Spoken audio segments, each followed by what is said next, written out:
मुस्तबा Khamenei Iran के supreme leader ने Donald Trump को एक बड़ा संदेश दिया है और एक बड़ी शर्त रख दी है डोनाल्ड ट्रंप के सामने, जिसे अमेरिका के नहले पर ईरान का दहला माना जा रहा है। डोनाल्ड ट्रंप के नहले पर मुस्तबा खामेनेई का दहला माना जा रहा है और साथ ही आपको यह भी बताएंगे कि आखिर क्यों डोनाल्ड ट्रंप ने ये जो पिछले 48 घंटे से हमले रोके, इसकी वजह क्या है। देखिए, एक बहुत बड़ा दावा जो कि ईरान की तरफ से किया गया है, कल ही ये दावा सामने आ गया था, लेकिन इसका थोड़ा सा एनालिसिस करना जरूरी है। ईरान की तरफ से दो बेहद अहम दावे किए गए। पहला दावा यह है, ईरान के Islamic revolutionary guard core IRGC ने दावा किया है कि ऑपरेशन विक्ट्री 2 के तहत मध्य पूर्व में अमेरिकी सैन्य ठिकानों पर किए गए हमलों में 200 से ज्यादा अमेरिकी सोल्जर्स मारे गए हैं और कई घायल हुए हैं। ये बहुत बड़ा दावा है जो ईरान ने किया। देखिए, जॉर्डन पर जो हमले हुए, कुवैत पर हमले हुए, बहरीन पर हमले हुए, इराक पर हमले हुए, यहां पर सीधा सीधा अमेरिका के बेसिस को निशाना बनाया गया और बेहद सटीक हमले किए गए। फतह 2 से हमले किए गए, फतह 110, जुल्फिकार मिसाइल से हमले किए गए, सेजिल मिसाइल से हमले किए गए और ये तीनों मिसाइल्स का कोई जवाब ना तो पेट्रियट के पास था, ना थाट के पास था। अमेरिका के डिफेंस सिस्टम की धज्जियां उड़ गई, चीथड़े उड़ गए। हमने आपको यही दावा किया था। देखिए, हम कैजुअलिटी के बारे में कोई दावा नहीं कर रहे, लेकिन हमने एक और दावा किया था। मैंने खुद ने आपको यह दावा कर बताया था कि जो खबरें हैं, जिस नेचर की स्ट्राइक करी है, जिन मिसाइल्स की स्ट्राइक की है, जिस प्रिसीजन के साथ स्ट्राइक की है, उससे लगता है कि अमेरिका के कई जेट्स तबाह हुए हैं, खासतौर पर जॉर्डन में। और अब ईरान की तरफ से भी यही दावा किया जा रहा है। ईरान कह रहा है कि साहब, जो हमले किए उसमें 11 तो फाइटर जेट अमेरिका के तबाह हो गए। जॉर्डन में जो फाइटर जेट के बेस पर हमला हुआ था, वो मिसाइल ठीक उस हैंगर के ऊपर गिरी थी जहां पर फाइटर जेट्स खड़े थे अमेरिका के, वो तबाह हुए हैं। कुवैत में बड़ी जो है वो तबाही हुई है। कुवैत में भी जो फाइटर जेट के हैंगर थे वो तबाह किए गए। अब ईरान दावा कर रहा है कि हमने 11 अमेरिका के फाइटर जेट्स तबाह कर दिए हैं, जिसमें F-15 फाइटर जेट शामिल है, एक P-8 है, इसके अलावा C-17 ट्रांसपोर्ट विमान है, वो शामिल है और 8 से ज्यादा जो है रिफ्यूलिंग टैंकर शामिल है। मतलब ये आंकड़ों को अगर आप जोड़ लें तो ये अच्छे खासे नंबर हो जाएंगे। देखिए, ये पिछली बार भी हुआ था इस तरह से कि हमने कहा था आपको कि 30 से ज्यादा प्लेन्स तबाह हुए। अमेरिका के नंबर्स जो है वो 42 निकल के आए और अब देखिए ईरान के ये दावे हैं, इनको लेकर सैटेलाइट इमेजेस भी सामने आनी शुरू हो गई हैं। इतनी आसानी से डोनाल्ड ट्रंप पीछे नहीं हटते। ये जो हमले हुए उसके पीछे की एक पूरी कहानी है कि आखिर क्यों डोनाल्ड ट्रंप ने ये हमले रोके, हम उसका भी जिक्र करेंगे। देखिए, एक बड़ा संदेश आया है मुस्तबा खामेनेई का, जो कि डोनाल्ड ट्रंप के नाम सीधा सीधा संदेश ये माना जा रहा है और उसमें ईरान ने ये कहा है कि अगर किसी भी तरह की बातचीत करनी है अमेरिका को या किसी भी तरह से सीज फायर की बात करनी है, तो अब उसकी पहली शर्त यह है कि लेबनान में पूरी तरह से शांति होनी चाहिए, इजराइल के हमले रुकने चाहिए, इजराइल की सेना बाहर जाए। ये जो सीज फायर करते हैं और उसके आड़ में नेतन्याहू जो हमले कर रहे हैं लेबनान में, ये जब तक नहीं रुकेंगे तब तक कोई बात नहीं। ये सीधा सीधा संदेश मुस्तबा खामेनेई ने डोनाल्ड ट्रंप को दे दिया है कि आपसे बात ही तब होगी जब आप लेबनान में पूरी तरह से मसला खत्म, या अमेरिका ये जो इजराइल की फोर्सेस है इसको बाहर भगाइए यहां से पहले और नेतन्याहू के हमले रुकवाइए और ये जो सीज फायर के नाम पर धोखा देते हैं इस तमाशे को बंद करवाइए, वरना कोई बात नहीं। देखिए, अब जंग में ईरान ने लीड बना ली है। ये जो जहाज ठोके हैं, पेट्रियट सिस्टम के ऊपर मिसाइल गिरी है, ये तमाशा रूस भी देख रहा है, चीन भी देख रहे हैं और हंसी उड़ाई जा रही है डिप्लोमेटिक सर्कल में कि ये अपने बड़ा दम भरते थे पेट्रियट और थार्ड का, ऊपर मिसाइल मारी गई है। साहब, सीधी सीधी मिसाइल्स गिरी है, पेट्रियट और थार्ड सिस्टम तबाह हो गए और इतना बड़ा नुकसान हुआ। इस जंग का सबसे बड़ा नुकसान हुआ, यही वजह है डोनाल्ड ट्रंप पीछे हटा है, वरना पीछे नहीं हटता।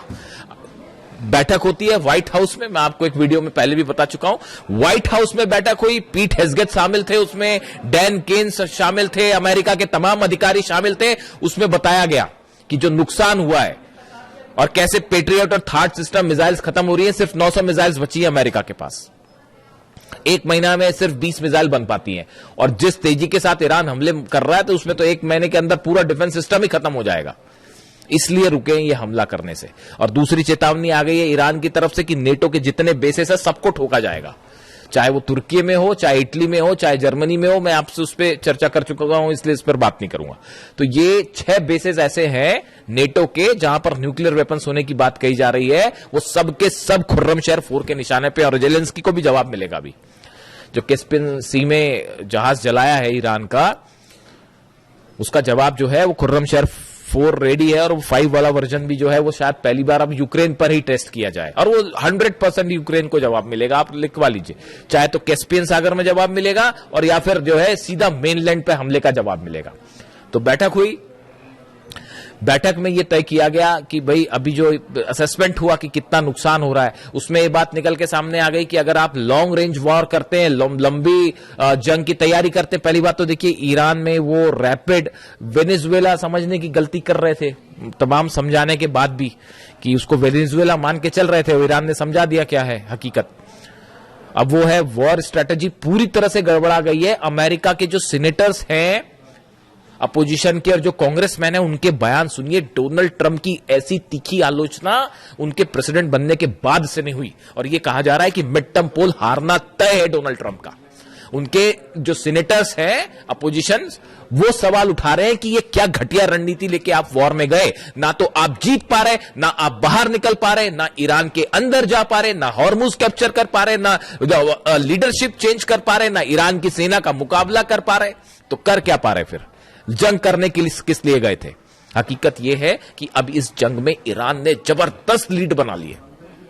ये उसी दिन तय हो गया था जिस दिन अली खामेनी साहब पे हमला किया गया था। मेरे पे लोग सवाल उठाते थे जिस दिन अली खामेनी साहब का असैसिनेशन हुआ, उसी दिन जो मेरा पहला वीडियो था 28 तारीख को असैसिनेशन के बाद का, उस वीडियो में मैंने कहा था कि आप देखिएगा ईरान ये जंग कभी नहीं हारेगा। और आज 5 महीने बाद आप कहां खड़े हैं? हॉर्मुज के गेट पर जो है वो पहरेदारी करते खड़ी हुई है अमेरिका की सेना। सच है या नहीं बताइए? क्यों नहीं एंटर कर लेते हॉर्मुज में? अंदर एंटर करिए, अबू मेहदी ऐसी मार मारेगी ना कि पर एक भी जहाज नहीं बचेगा। वो जहाज पीछे खींचने पड़ गए। ये जो दूसरे दौर की हवाई फायरिंग करी, इसमें जो फाइटर जेट से हमले किए गए, वो हमले के पहले वो जो जहाज खड़े थे वो पहले आगे खड़े थे, उन सबको पीछे खींचना पड़ गया। वो 1000 किलोमीटर की रेंज के पीछे करना पड़ गया, वरना अबू मेहदी ऐसा मार मारते कि जहाज नहीं बचते। और हॉर्मुज में हुए, आप देखिए एक टैंकर फिर तबाह हो गया, कल पार करने की कोशिश कर रहा था उस रास्ते से जो कि ईरान ने मना कर रखा है। नीचे माइन लगी हुई है, फट गई माइन, जहाज हो गया तबाह, बाबल मंदेब अलग बंद हो गया है। तो ये कई बार क्या होता है, देखिए जरूरत से ज्यादा घमंड करना, अपने आप को चैंपियन समझना है ना, कि बस हम ही सब कुछ आज इसको तबाह कर देंगे, कल उसको तबाह कर देंगे, तो एक ना एक दिन शेर को सवा शेर जरूर मिलता है।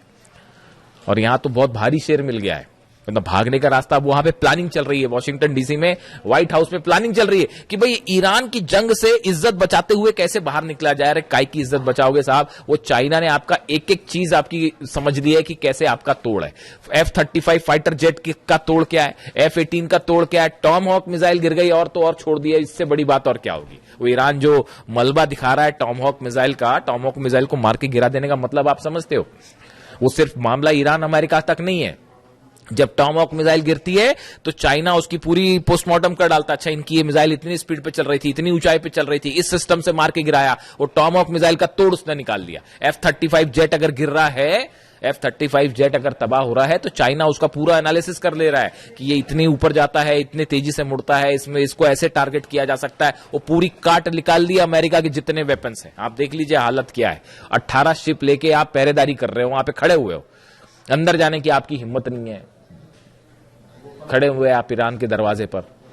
तो अब हालात ये है कि मुस्तफा खामेनी ने एक नया जो है वो संदेश दे दिया है डोनाल्ड ट्रंप को। उन्होंने कह दिया है पहले लेबनान में पूरी तरह से शांति करो, उसके बाद बात आगे बढ़ेगी, वरना हम बात ही नहीं करेंगे। और यूरेनियम तो भूल जाइए, वो सपना है, वो भूल जाओ, यूरेनियम नहीं मिलने वाला। पिकेक्स माउंटेन पर हमला करोगे, नेटो के बेसेस उड़ेंगे, यूक्रेन पर हमला होगा, और सऊदी में, यूएई में, कतर में, दोहा में, बहरीन में, कुवैत में एक भी ऑयल रिफाइनरी सलामत नहीं बचेगी, एक भी इंफ्रास्ट्रक्चर नहीं बचेगा। वो जो लंबे लंबे ब्रिज है बहरीन और सऊदी के बीच में, सब मिसाइल्स के निशाने पर है। और ये जो बोलते रहते हैं ना बीच में डोनाल्ड ट्रंप की बस अब इतने % मिसाइल बनी, दुनिया में कोई नहीं जानता ईरान के पास कितनी मिसाइल सिटीज है। जागरोस की पहाड़ियों के नीचे अली खामेनी साहब जानते थे पहले से कि आज नहीं तो कल जो है वो हमला करेगा अमेरिका, उसी की तैयारी कर रखी थी, 4-5 साल की जंग की तैयारी कर रखी है। और अब तो भयंकर लीड बना लिए साहब, भयंकर लीड बना लिया। आपको क्या लगता है इजराइल हमला अगर ईरान अगर हार रहा होता या दब रहा होता तो अब तक इजराइल तो कूद गया होता जंग में। उसको पता है कि अगर जंग में आप कूदोगे उसके बाद तेल अवीव पे और हाइफा में ऐसे हमले होंगे इस बार कि मतलब रुकेगा भी नहीं वो मामला। तो अभी वो प्लान चल रहा है, एक और फिर जा रहे हैं नेतन्याहू जी जा रहे हैं मिलने के लिए डोनाल्ड ट्रंप से, और वहां जाके देखते हैं मुलाकात में क्या होता है। वहां पे एक नया फिर प्लान, नया षड्यंत्र शायद जारी हो कि अब ऐसे हमले करेंगे वैसे हमले करेंगे। अभी लेकिन एक नई थ्योरी चल रही है, इस पे अलग से बात करेंगे।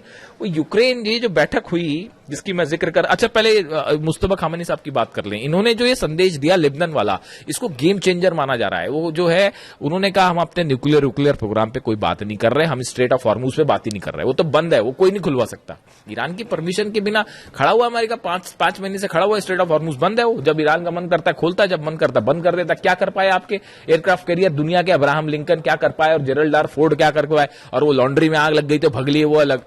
तो बेइज्जती हो रही है वो अलग हो रही है, सैनिक मर रहे हैं, थार्ड सिस्टम तबाह हो जा रहा है, जहाज में आग लग जा रही है, हरा पानी रहे, हरा तो छोड़िए खुद ही पिटे जा रहे हैं। काय की सुप्रीम पावर दुनिया की, सबको समझ में आ गया कोई सुप्रीम पावर नहीं है भैया। और मिसाइल के मामले में Iran is the new supreme power of the world, super power of the world, इसमें कोई शक नहीं है। वो कई लोग फिर अभी भी इस तरह के मैं सवाल देखता हूं कि रूस मदद कर रहा है और चाइना मिसाइल में मदद कर रहा है। ईरान को मिसाइल के मामले में किसी की मदद की जरूरत है? अभी भी आपको लगता है कि किसी और की मदद की जरूरत है? हाँ मान लिया सैटेलाइट की मदद मान सकते हैं हम, सैटेलाइट मदद कर रहा है रूस, चीन सैटेलाइट से मदद कर रहा है, क्योंकि सैटेलाइट प्रोग्राम है नहीं तो बैन कर रखा था आपने, वरना वो ईरान बताया ईरान को आप ये बैन्स वैन हटा लीजिए, उसके बाद देखिए ईरान कैसे तेजी से तरक्की करता है। वो ह्यूमन ब्रेन बना लिया उसने, एक वो जो खबर बताई थी मैंने आपको, ह्यूमन ब्रेन की सेल्स बना के एक आर्टिफिशियल ब्रेन बनाने, मतलब वहां पे जो है आप देखिए ईरान में जो साइंटिस्ट हैं कितनी तेजी के साथ काम कर रहे हैं। ये तब है जब वो 30 साल से बैन लगा हुआ है, तो हाहाकार मच जाता है दुनिया में। जरा से जो है बैन्स लगते हैं, कहीं कोई टैरिफ लग जाता है तो हाहाकार मच जाता है। और 30 साल से वो अली खामेनी साहब का ईरान जो है वो 30 साल से बैन भी झेल रहा है, उसके बाद भी देखिए आज घुटने पे हैं सबके सब।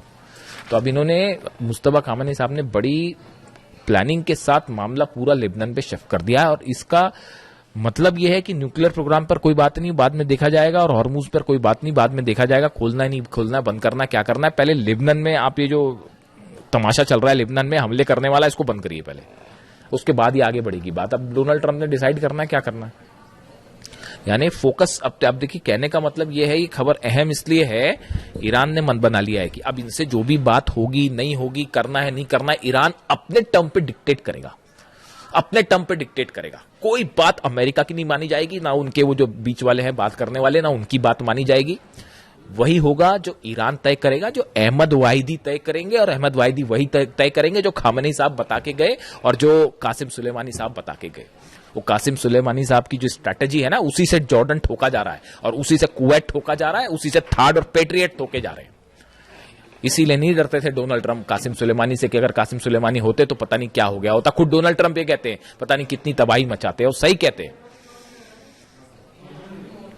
खैर, तो अब हालात ये है कि डोनाल्ड ट्रंप के सामने नई शर्त रख दी है लेबनान वाली। दूसरी तरफ ये बड़े बड़े जो प्लेन गिराने वाले दावे हैं, इसमें थोड़ा सा टाइम लगेगा सामने आने में। बाबल मंदेब जो है वो पूरी तरह से बंद है, क्लोज्ड। ईरान ने हुतीस की मदद के लिए बैलिस्टिक मिसाइल ड्रोन्स का एक बड़ा जखीरा तैनात कर रखा है यमन में, खासतौर पर बाबल मंदेब के आसपास, और लगातार जो है वो लड़ाई चल रही दोनों तरफ से। आपने देखा ही कल यमन में किस तरह से हमले हुए, और सऊदी लेड फोर्सेस और हूती के बीच में आमने सामने की जंग शुरू हो गई। कई गाड़ियों को आग लगा दी गई। जिस तरह से ऑयल रिफाइनरीज पर सऊदी पर हमला हुआ, पूरी दुनिया देख रही है। सबसे बड़ी जो आपकी जो ऑयल रिफाइनरी है अरामको, उसकी एक यूनिट पर जिस तरह से मिसाइल्स गिरी हैं, बैलिस्टिक मिसाइल, पूरी दुनिया देख रही है किस तरह से यानबू में और दूसरी एक जगह जो है वो हमले हुए, और उसको कोई नहीं रोक पाया। तो अमेरिका तो फेल है ही पूरी तरह से, वो अपनी रक्षा नहीं कर पा रहा, तो सऊदी की रक्षा क्या करेगा। और ये प्लान चल रहा है, देखिए ये प्लान चल रहा है। खुद नहीं लड़ सकते तो बोले क्या एक नया मोर्चा खोल देते हैं, यूक्रेन को लड़ाओ ईरान से साहब, हथियार हम देंगे वहां लड़ना, ताकि हमारे बेस पे हमला नहीं। आपने क्या समझ रखा है ईरान को, और क्या समझ रखा है अहमद वाहिदी साहब को? यूक्रेन हमला करेगा तो वो क्या जॉर्डन पे हमला रुक जाएगा?